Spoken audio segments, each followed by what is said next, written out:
రాజా గారు, రాజ్ తరుణ్ గారు, మన టీజర్ రిలీజ్ అయింది చిరంజీవ, మంచి బజ్ వచ్చింది. అండ్ అలాగే November 7th సినిమా రిలీజ్ ఉంది. మీరు టీజర్ చూసి మీకు అంటే ఏంటి ఇప్పుడు యాక్టర్ అయిపోయి డైరెక్షన్ అయిపోయింది, యాంకర్ కూడా అన్ని చేస్తాను అంటే ఆల్ ఇన్ వన్ ఫీమేల్ యాంకర్ని పెడదాం అనుకున్నాము. ఫీమేల్స్ కంటే నువ్వు అన్నంగా బాబోయ్ అంత లేదు, అంటే నేను ఫీమేల్ లాగా చూసారా సార్ ఎప్పుడు కూడా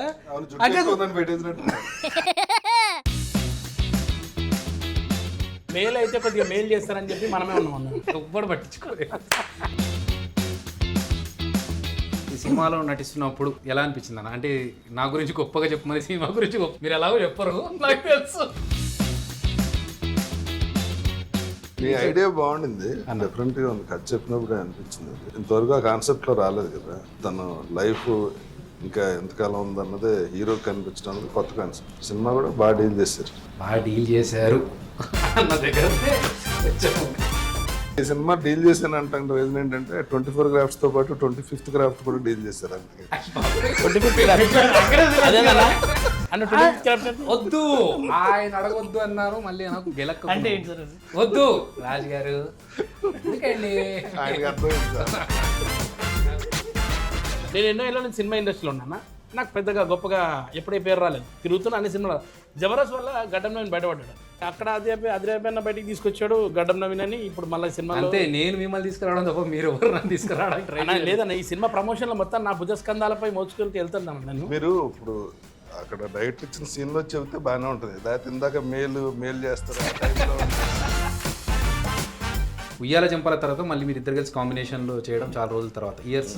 రాజా గారితో చేశాను కిరీటి. కట్ ఇలా చెప్పాలో నేను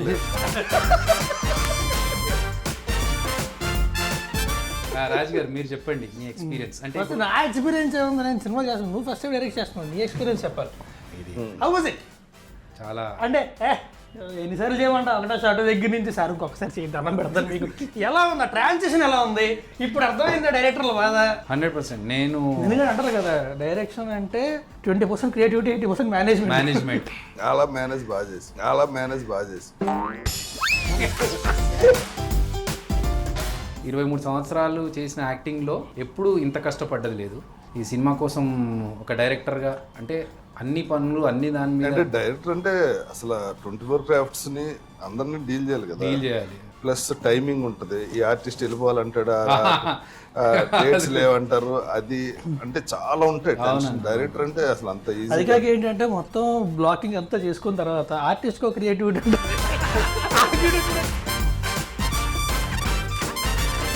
మీరు ఇన్ని రోజులకి ఎందుకు ఆగారు తెలుసా డైరెక్షన్ కోసం? ఆహా ఇప్పుడు వస్తుంది అందులో చేయాలనే మీరు ఆగినట్టు అనిపిస్తుంది నాకు. మీకు అనిపించింది? ఇది కూడా కట్టే.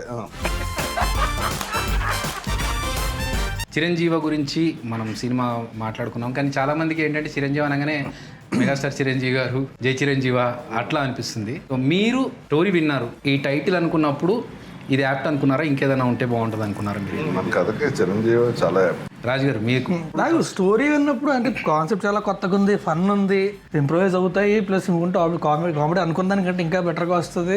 మన షూటింగ్ మనం ఎక్కడ కూడా ఏంటంటే అమ్మాయి వాళ్ళు చాలా కష్టపడి అట్లీస్ట్ ఆర్టిస్టులు ఎవరికి కూడా అలా అనిపించలేదు, హ్యాపీగానే అయిపోయింది షూటింగ్ అంతా. నీ సంగతి నాకు తెలియదు డైరెక్టర్ కాబట్టి. కానీ ఒకటి ఏంటంటే అంబులెన్స్, ట్రాఫిక్ లో అంబులెన్స్ ఇంకా ఫాస్ట్ ట్రాఫిక్ కదలట్లేదు సార్. కానీ అంబులెన్స్ నడిపారు అన్న? అవును, మొత్తం ఆయనే నడిపారు. అంటే అంబులెన్స్ బాగా నడుపుతారు, మామూలు గారు అయితే వెనకాల అంబులెన్స్ బాగా అవ్వాలి, వెనకాల అంబులెన్స్ ఇంకా కావాలా? అది అంబులెన్స్ దగ్గర ధైర్యం వచ్చి ఉంటుంది. పర్లేదు ఇక్కడి నుంచి వెళ్ళిపోవచ్చు. కర్మ సిద్ధాంతాన్ని నమ్ముతారా? నమ్ముతాను. ఎవడైనా నమ్ముతారు. కర్మ అనేది ఎలా ఉంటుందంటే, ఇప్పుడు ఫర్ ఎగ్జాంపుల్ గిల్లారంటే ఎవడొచ్చి అక్కడి నుంచి గిల్లేస్తాడని కాదు కదా, what goes around comes around. I believe.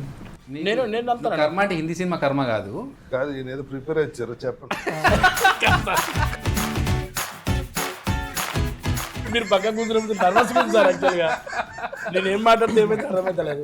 Title బాగుంది, టైటిల్ లోగో కూడా నాకు ఫస్ట్ బజ్ పోస్టర్ తో బాగా వేషం గురించి చెప్పే టైట్లు లోగో పేరు ఈ కాదు, నీ వేషం గురించి చెప్పి. ఆ వేషం గురించి చెప్పాలంటే నీ క్యారెక్టర్ నిజంగా చెప్పున్నావి. నాకైతే డబ్బింగ్ ఎప్పుడు నాది నేనే నవ్వుకున్నా సార్, అంత నవ్వుకున్నా సార్ ఫస్ట్ టైం.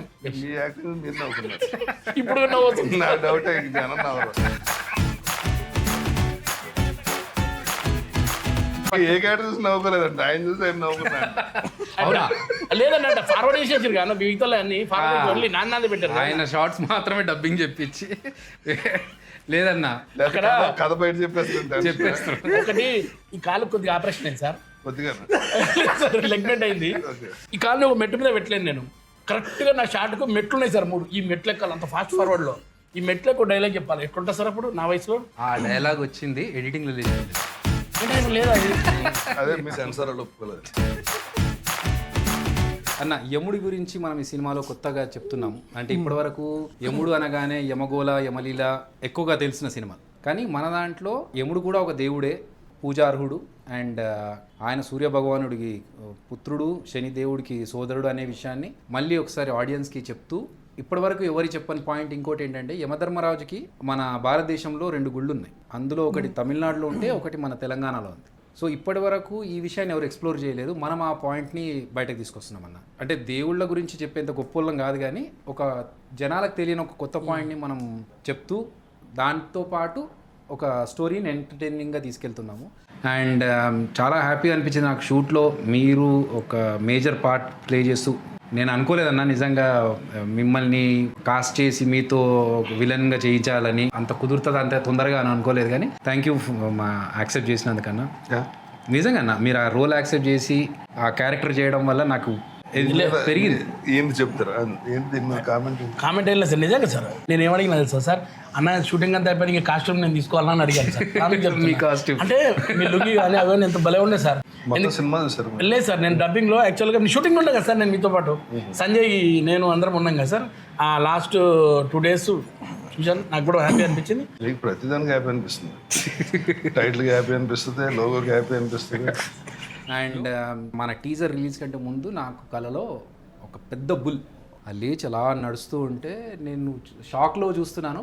కట్ చేస్తే నెక్స్ట్ డే మన టీజర్ రిలీజ్, దానికి ఒక మంచి రెస్పాన్స్, అంత బ్లెస్సింగ్స్. చాలా హ్యాపీ. మీకు ఎప్పుడన్నా దేవుడు రిలేటెడ్ కళలు కానీ ఏదైనా కోఇన్సిడెన్స్ ఇది దేవుడు మనకు చేశాడు అనే లాంటి ఏమైనా సిచ్యువేషన్స్ ఎదురైనా? జరుగుతాయి, చేస్తాం, రిజల్ట్ వస్తుంది. నాకు దేవుడు కల్లో రాడు, కానీ నేను ఫ్లై అవుతుంటాను. ఫ్లై అవుతుంటారా? అంటే సీలింగ్కి వెళ్ళి టచ్ అవటం, అలా కిటికీల బయటికి వెళ్ళి అలాగా బుద్ధ విగ్రహం మొత్తం అవన్నీ హైదరాబాద్ మొత్తం డ్రోన్ షాట్ ఉంటాను. టెన్షన్ వస్తుంటది. మా గురువు గారు అంటుంటారు, ఎప్పుడో మీరు ఒరిజినల్ గా పైకి లేచిపోయేలా ఉన్నారు గాలిలోకి. నా కళ్ళ కథలు వస్తాయి, సినిమా కథలన్నీ ఏవో ఒకటి. ఇప్పుడు ఆలోచిస్తూ ఉంటాయి, ఏదో ఆలోచిస్తుంది, కళ్ళు సీళ్ళు ఏవో వస్తాయి. ఒక తెలివి వచ్చి అదృష్టం తెలివి వచ్చిందంటే ఫోన్ రికార్డ్ చేసుకుంటా, లేదంటే చాలా మందికి అట్లా కళలో థాట్స్ వస్తూ ఉంటాయి మంచి మంచి. అవును, కళ్ళలో వచ్చినాయి కథల కింద రాసిన ఇద్దరు ముగ్గురు తెలుసు. చాలా సార్లు ఏంటంటే లేచిన తర్వాత 10 minutes తర్వాత మర్చిపోతాం చాలా వరకు కదా. తెలివి వచ్చిందంటే పడుకుని ట్రై చేసి వీలైనంత వరకు I keep trying to recollected back మొత్తం అంతా వీలైనంత గుర్తెచ్చుకొని రికార్డ్ చేసుకొని పక్కన. నాకు ఈ యాక్చువల్గా కళ అంటే గుర్తొచ్చింది. ఈ కాన్సెప్ట్ నాకు చిరంజీవి కాన్సెప్ట్ ఎట్లా వచ్చిందంటే, నేను ప్రసాద్ ల్యాబ్ నుంచి ముందు నుంచి వెళ్తూ ఉంటే ఒక అంబులెన్స్లో ఒక మనిషిని హాస్పిటల్ తీసుకెళ్తున్నాను. ఒక మనిషికి ఎప్పుడు చేస్తాడో ఎప్పుడు బతుకుతాడో తెలిస్తే ఏమన్నా కొంచెం దానికి తగ్గట్టుగా ఏమన్నా ఏముండదు, తొందరగా పోతాడు.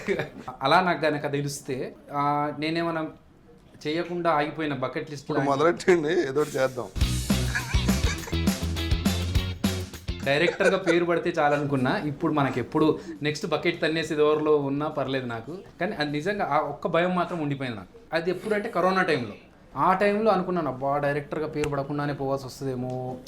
అసలు నాకేంటంటే ఇందులోంచి ఎలా బయటపడతారు అంటే, బయటకు వస్తే ఒకడు ఊపిరి పీల్చుకుంటే ఇంకోటి వెళ్తే వచ్చేస్తుంటే ఇంకా ఇది ఎలా సర్వే అవుతుంది, ఇది ఎలా బయటకు వెళ్తుంది, ఎగ్జిట్ ఎలా ఉంటుందని ఆలోచించేవాడు నేను.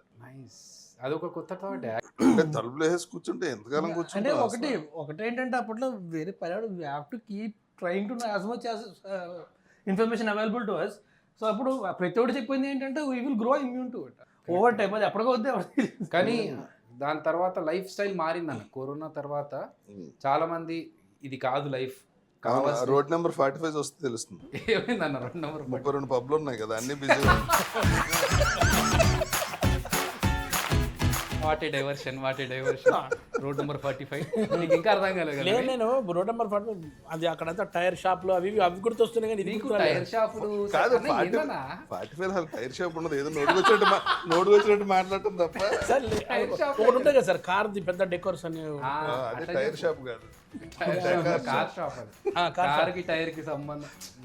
టైర్ కార్కే ఉంటుంది కదా నాకు అట్లా అని నువ్వు ఎవరి పక్కన కూర్చున్నావు చూసుకుని నేను అందుకే మాట్లాడలేకపోతున్నాను, భయం అవుతుంది నాకు అప్పటి నుంచి. నిజంగా సార్ నేను చిన్నప్పటి నుంచి సార్ చిన్నప్పటి నుంచి అంట అన్న.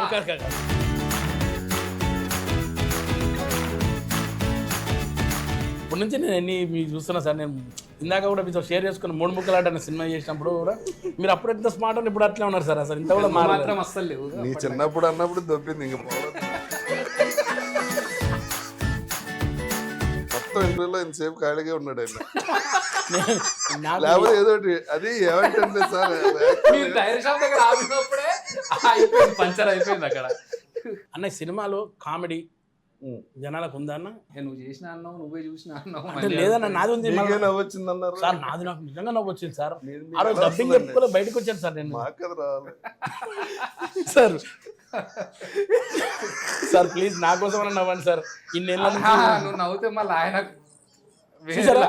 నేను నోట్ చేయకుండా ఎంత నవ్వుతున్నాను అన్న అంటే ఖచ్చితంగా మీరు సినిమా ఇద్దరు ఏదో వేసుకున్నారు జోక్. వాళ్ళిద్దరు కళ్ళతో మాట్లాడుకొని ఏదో జోక్ వేసుకున్నారు నీ మీద.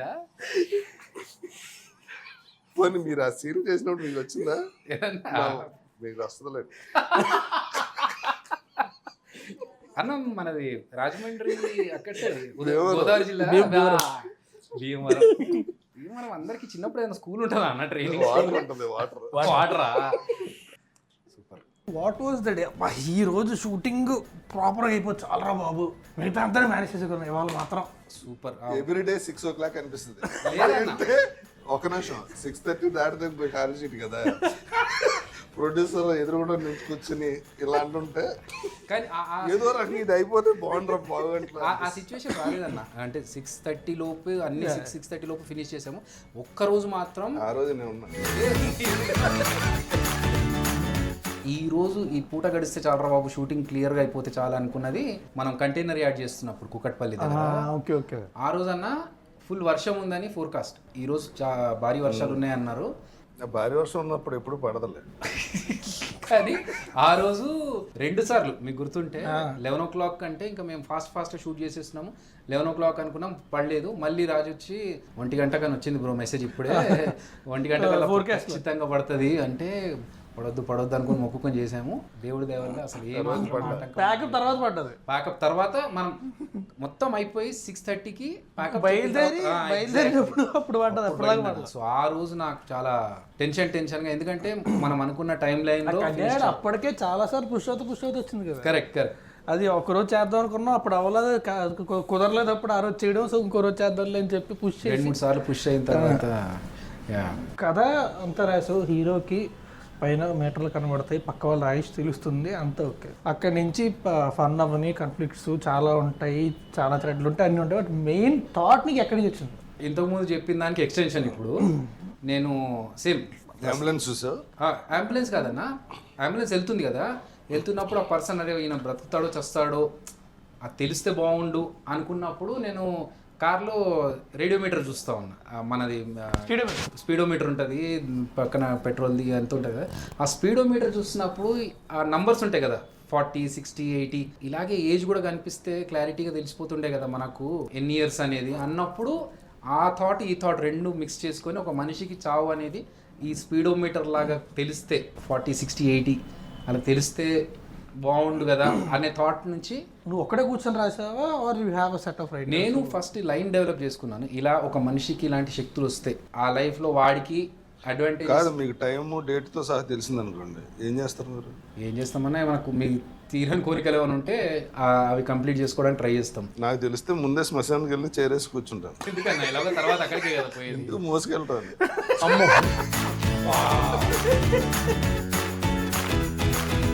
ఒక స్టేజ్కి వచ్చిన తర్వాత ఇంకా చాలే మన కోసం మనం బతికేసాం అన్నప్పుడు ఇంకొక ఏదన్నా సోషల్ సర్వీస్ చేయడమనో లేకపోతే యానిమల్స్ని చూసుకోవాలనుకోనో ఇట్లాంటి కొన్ని ఉంటాయి. అదొకటి ఉందన్న, షెల్టర్ లాగా పెట్టేసి స్ట్రే డాగ్స్కి యానిమల్స్కి అట్లాంటి వాటికి. రాజకీయాలు వెళ్ళిపోవాలి, రాజకీయాలు వెళ్ళిపోయి ఏదైనా మంచి పని చేద్దాం. మంచి పని చేయాలి రాజకీయాలు అసలు అంటే అప్పుడైతే పవర్ కాదు. రాజకీయాలు అంటే ఏంటి? రాజకీయం అంటే సార్ ఫస్ట్ మన వార్డ్ మెంబర్. మీకు అంత టైం లేదుగా. Ward member, MLA, minister, CM అంటే అయ్యేది బజ్జీలు అనుకున్నారండి. ఏం మంచి పడద్దని టెన్షన్ లేని 2 పాటలు కాదు వార్డు మెంబర్ అంటేనే ఎక్కువ, అసలు ఐడియా కూడా లేదు దీనికి రాజకీయం అంటే. లేదు సార్ ఇప్పుడు పవర్ కావాలంటే అది రాజకీయం లేదు కరెక్ట్గా ఉంటుందని నేను అనుకుంటున్నాను. పవర్ కావాలంటే జనరేటర్ కొనుక్కోండి, మీకు పవర్ ఎందుకు?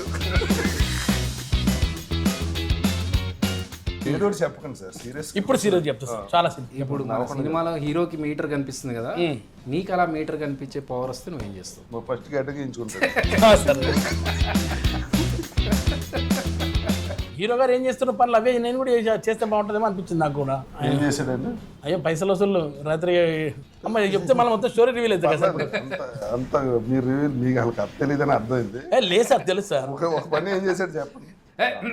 వదిలే, నీకు అర్థమైందని అర్థమైంది, నీకు వదిలే, సినిమాలో చూస్తేనే ఓకే బాగుంటది. లేదు సార్ ఏదైనా అన్న ఆ మేజర్ సీన్ లో ఉంటాడన్నా, వీళ్ళ కథ తెలీదు.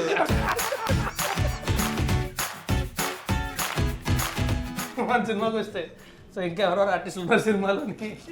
రాజ్ తరుణ్ తో పాటు ఉచిత, రాజా రవీంద్ర గారు మెయిన్ విలన్ గా చేస్తున్నా. నేనే మెయిన్ అండి. మీరే విలన్ అన్న, మెయిన్ విలన్ మీరే. నేను అందుకే అన్నాను మీరు విలన్ గా చేయడం మాకు చాలా హ్యాపీ అన్న, ఎందుకంటే అంటే మీకంటే పెద్ద యాక్టర్ ఉన్నారు కాదు, ఆయనకేమో ఉన్న కథ ఒక సీన్లో ఆయన ఉన్నాడు, ఒక సీన్ కథ చెప్పేస్తారు అంటారు.